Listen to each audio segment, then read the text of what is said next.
So then you're sitting on the side of the road, and then you think, I read the book on compassion.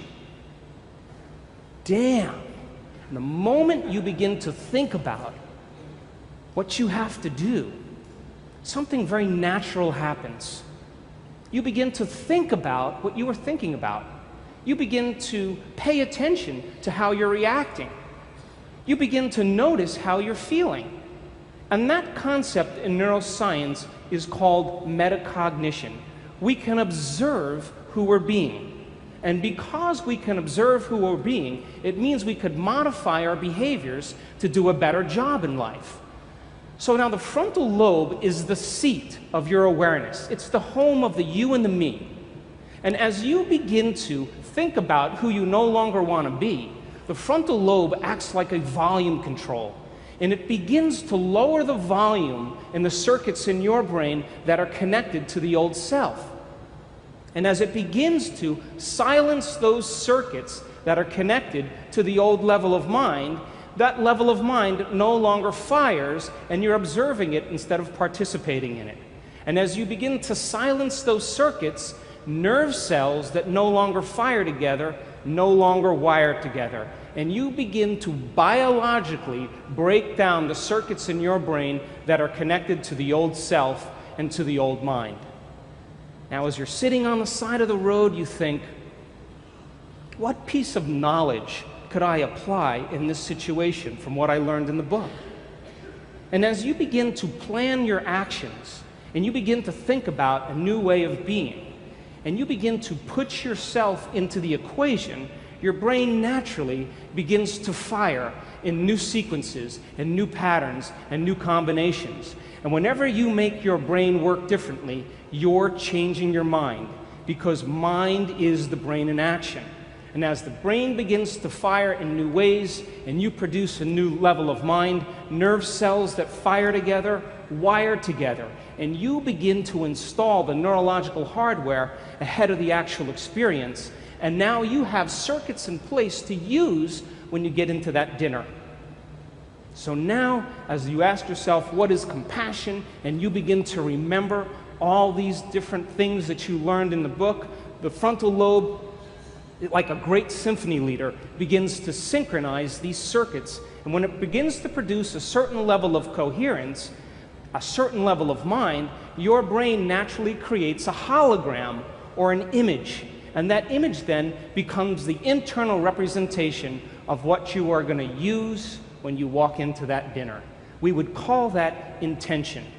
Now, there's a very, very unique shuffle that kind of goes on microscopically between different circuits in your brain. You're trying to fire this new thought called compassion. But remember, you fired and wired all these other circuits based on the last 10 years. So as you're beginning to fire this new thought, all these other thoughts are saying, you hate your mother-in-law, you don't want to go to that dinner, why don't you start tomorrow? This isn't a good time to do this. But if you persist with a certain amount of amplitude, and you put your attention behind that thought, sooner or later, that thought will be the strongest and loudest voice in your head. Now, the moment that becomes the loudest voice in your head, the brain has to seal that circuit more permanently. So when the action potential is firing down the neuron from the presynaptic cleft to the postsynaptic cleft, there's a glue that seals the circuit called neural growth factor, and it travels in the opposite direction. But there's only a certain amount of that neural growth factor to go around. So it starts to steal the glue from the neighboring circuits. And when that happens, there goes your memory of your mother-in-law hurting your feelings 10 years ago. There goes the thought that you hate her. There goes the impatience. There goes the intolerance. And the only signal now that's traveling to that neuron is called compassion.